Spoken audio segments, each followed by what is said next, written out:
कि एक integrated surveillance centre establish किया है इंडियन आर्मी और इंडियन एयरफोर्स। एक तरफ तो इंडिया बात करता है टू फ्रंट वॉर की, 2.5 फ्रंट वॉर की। उनकी मीडिया और उनकी दुनिया, उनके लोग ये कहते हैं नहीं this is for China, but technically this is more for Pakistan and maybe less for China. शायद अमन नहीं होगा जब तक के पाकिस्तानी कब्जे वाला जम्मू कश्मीर, जहां से मेरा ताल्लुक है मीरपुर से, जब तक हम अपना ये इलाका आजाद करवा के इंडिया के साथ इसको शामिल वापस नहीं करते और गिलगित बल्तिस्तान को लद्दाख के साथ शामिल नहीं करते, यहाँ अमन नहीं होगा। तो प्राइम मिनिस्टर इमरान खान में इतनी जरूरत नहीं है कि वो बाजवा को हटा दे, और बाजवा में इतनी जरूरत नहीं है। अमन और सलामती की कैटेगरी में पाकिस्तान 139 ममालिक में से 137वें नंबर पे है। यानी सिर्फ 2 मुल्क ऐसे हैं जो पाकिस्तान से बुरी सूरत हाल में है।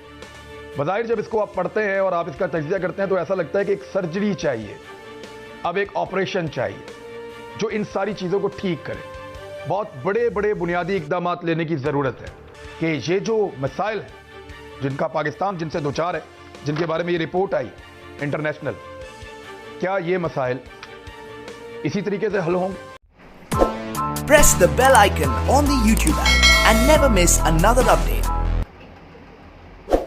नमस्कार दोस्तों, वीडियो का इंट्रो और थंबनेल देख के आपको वीडियो का टॉपिक समझ में आ गया होगा। तो चलिए दोस्तों, बिना टाइम वेस्ट किए आगे बढ़ते हैं इस वीडियो की ओर। दोस्तों, अगर आपने अभी तक वीडियो को लाइक नहीं किया तो वीडियो को लाइक कर ले। मिलते हैं आपसे इस वीडियो के एंड में।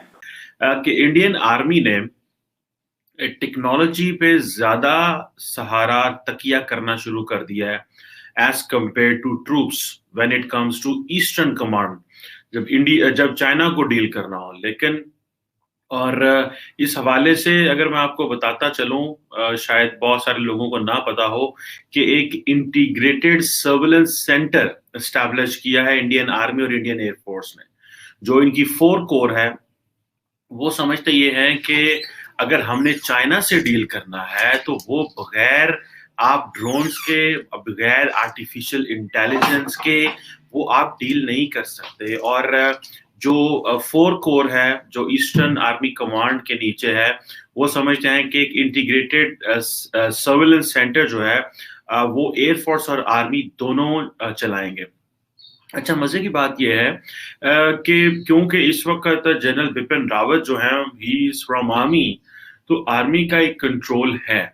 और जरूरी है कि वैसे भी लैंड बॉर्डर भी है, सी बॉर्डर भी है, तो शायद एक इंटीग्रेटेड मैकेनिज्म ही उनके लिए शायद अच्छा रहेगा। लेकिन ये क्या गारंटी है कि इंडिया सिर्फ और सिर्फ चाइना की तरफ ये ड्रोन्स उड़ाएगा, या जो अपना इंटीग्रेटेड सर्वेलेंस मैकेनिज्म है वो सिर्फ चाइना के लिए देखेगा और पाकिस्तान के लिए नहीं देखेगा।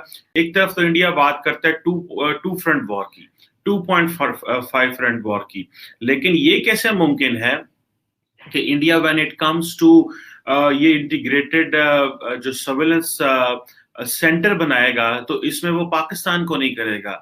उनकी मीडिया और उनकी दुनिया, उनके लोग ये कहते हैं नहीं this is for China, but technically this is more for Pakistan and maybe less for China. शायद I maybe wrong on this, लेकिन how can they forget Pakistan? अब देखना ये है कि ये जो एक टेक्नोलॉजी का रेवोल्यूशन इंडियन आर्मी के अंदर आ रहा है, और जिसमें कैमरास हैं, सेंसर्स हैं, रेडार्स हैं, मोशन डिटेक्टर्स हैं, सैटेलाइट इमेजरी ड्रोन्स वो ले रहे हैं। और मैंने आपको रिसेंटली भी कहा था HP हेरोन ड्रोन जो इंडिया इजराइल से ले रहा है और बड़े पैमाने पे ले रहा है, मैं उसके बारे में भी बताता हूँ आपको।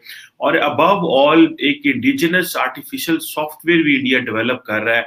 वो कह ये रहे हैं कि हम सिर्फ और सिर्फ ये चाइना के लिए कर रहे हैं, लेकिन ये जो बड़ी प्रोक्योरमेंट हो रही है, ये जो इतना कुछ हो रहा है, this is all for Pakistan and China both. अब देखना यह है कि इंडिया जो है अपना 2.3% ऑफ द GDP जो है वो डिफेंस पे लगाता है। और इसका मतलब यह है कि ये जो इंडिया इतना डिफेंस पे लगाता है, that becomes the 15% of the global arms import. आपको पता है दुनिया का 15% जो आर्म्स इंपोर्ट है वो इंडिया करते हैं, becomes the second largest arms importer. और पिछले 10 साल India first largest arms importer रहा है।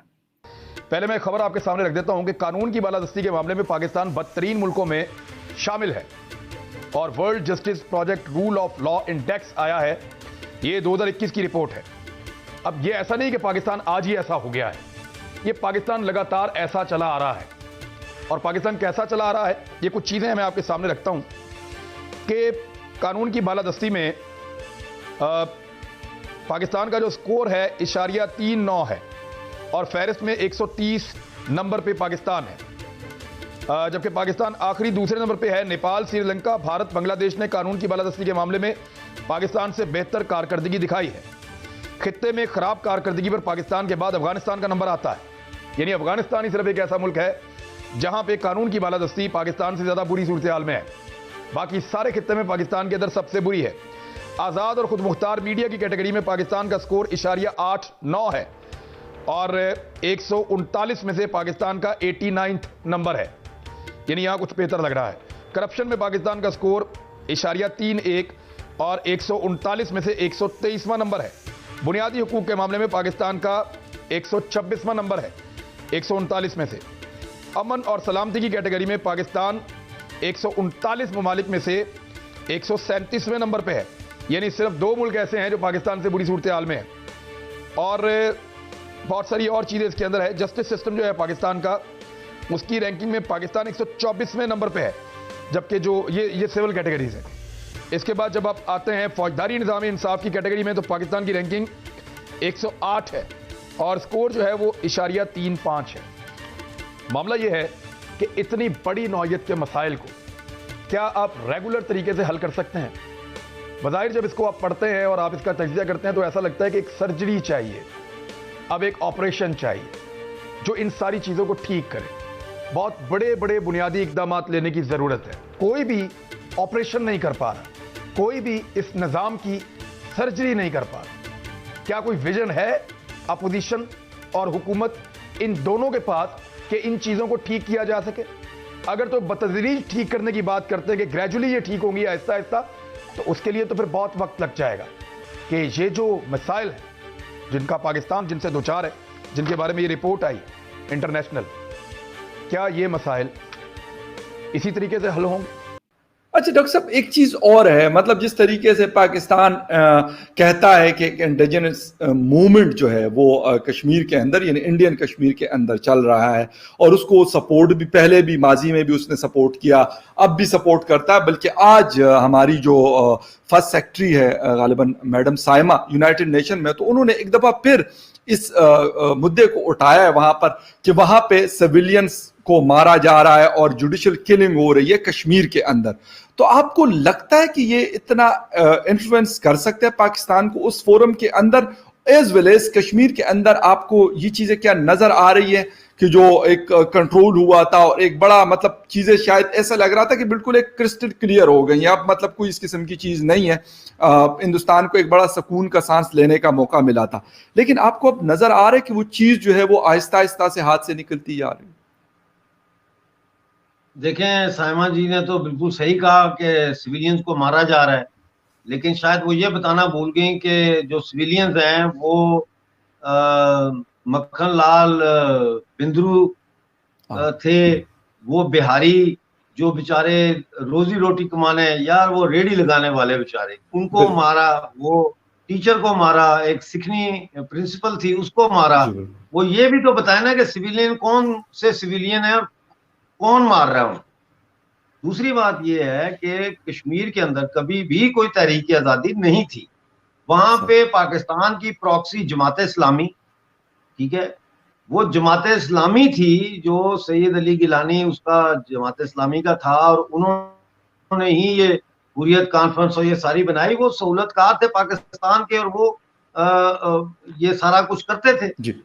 इंडिया की पॉलिसी जो कांग्रेस के जमाने में और उस बीजेपी से पहले रही, वो अपीजमेंट की पॉलिसी कि इनको कुछ ना कहो, इनको गलियानी को मत कहो, इसको मत कहो, उसको मत कहो, मुसलमानों के लिए कोई अच्छा। हालांकि ये मुसलमान और हिंदू की तो लड़ाई नहीं है, पाकिस्तान तो चाहता है कि ये हिंदू मुस्लिम का कम्युनल इशू बने, लेकिन वो कभी भी नहीं था कश्मीर, आज भी नहीं। JKLF से भी है, हुर्रियत कॉन्फ्रेंस है, अब ये TRF वाले हैं। ये अवामी मास मूवमेंट नहीं है, ये टेररिस्ट ऑर्गेनाइजेशंस हैं जो इंतहाई जिसे कहना चाहिए कि मिलिटराइज्ड हैं और डिसिप्लिन्ड टेररिस्ट ऑर्गेनाइजेशंस हैं।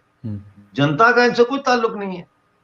ठीक डॉक्टर साहब, बातें तो और भी। अमन आपने पूछा, अमन तो नहीं होगा, अमन नहीं होगा, अमन नहीं होगा जब तक के पाकिस्तानी कब्जे वाला जम्मू कश्मीर, जहां से मेरा ताल्लुक है मीरपुर से, जब तक हम अपना ये इलाका आजाद करवा के इंडिया के साथ इसको शामिल वापस नहीं करते और गिलगित बल्तिस्तान को लद्दाख के साथ शामिल नहीं करते, यहाँ अमन नहीं होगा। और दूसरा ये है कि इस वक्त जो पाकिस्तान में आपके मुल्क में सिलसिला चल रहा है ये पार्लियामेंट का, यानी लेजिस्लेटर का और मिलिट्री का, ये बड़ा खतरनाक है। और ये इसने एक्सपोज कर दिया है कि आपकी पार्लियामेंट भी में भी के सतु भी खत्म हो गए। यानी पार्लियामेंट का जो रिप्रेजेंटेटिव होता है प्राइम मिनिस्टर है ना, तो प्राइम मिनिस्टर इमरान खान में इतनी जुर्रत नहीं है कि वो बाजवा को हटा दे, और बाजवा में इतनी जुर्रत नहीं है कि वो प्राइम मिनिस्टर को सैक करके मार्शल लॉ लगा दे। दोनों कमजोर पहलवान लड़ रहे हैं और दोनों अखाड़े में गिर गए मुंह के बल। तो इस मतलब है कि दूसरा जो है वो ये, और मैं आपको ये भी बताऊं कि पाकिस्तान में बाजवा साहब ने अपनी दूसरी एक्सटेंशन के बाद, जो उनको पहली एक्सटेंशन मिली थी, उसके बाद 1700 उन्होंने फौजी अफसर और 8000 से ज्यादा नॉन कमीशन लोग जो है, सिपाही, हवालदार, जमादार, इस तरह के, उनको जबरी तौर पर रिटायर किया है या डिसमिस किया है। आपको पता है उनमें से अक्सरियत किन की है? पश्तूनों की। दूसरे नंबर पे उसमें अक्सरियत जो है वो है सिंधियों की, फिर है बलोचों की, फिर है हम जो है कश्मीर के, जम्मू कश्मीर के हमारी, और बलोच भी। अच्छा, उसमें जिस शख्स ने 2 लोग हैं जो इस वक्त जिन्होंने बाजवा को हाई कोर्ट में उन्होंने पिटीशन दायर की हुई है, वो कौन लोग लड़ रहे हैं इस वक्त बाजवा के खिलाफ? एक मेजर जनरल रिटायर्ड मंजूर अहमद जो कि सिंधी हैं बदीन से, और दूसरे ब्रिगेडियर जावेद खान जो पठान है। तो ये फौज के अंदर जो पोलराइजेशन एथनिसिटी की बुनियाद पे हुई है, ये पूरे मुल्क का शिराजा तभी बिखरेगा ना जब आर्मी का शिराजा बिखरेगा। तो वो बिखरने वाला है, वो नजर आ रहा है सबको। ये वो फौज नहीं है जो फौज 1965 में थी या 1970 में थी। ये फौज तो DHA फौज है, ये तो लॉलीपॉप बर्गर फौज है, ये तो कमीशन एजेंट है, कारोबार है। हर एक ने हिसाब लगाया होता है कि फलां साल तक मेरी ड्यूटी है, उसके बाद मैं रिटायर हो जाऊंगा, तो मैं अब कहाँ कहाँ पोस्टिंग कराऊं जहां से मैं माल बनाऊं। एक सिपाही भी जो है वो अपने सूबेदार को रिश्वत दे के, पैसे दे के या तोहफा दे के, घड़ी दे के या कोई तोहफा दे के या रिश्वत दे के छुट्टी लेता है। ये तो हाल है करप्शन का। लोग रिश्वत देकर, चाहे वो रिश्वत पैसों की शक्ल में हो, चाहे वो बीवी पेश करने की शक्ल में हो, रिश्वतें देकर बाहर पोस्टिंगें करवाते हैं United nation peace keeping force में, सऊदीया में, इधर उधर, कि हमारे वो लगेगी।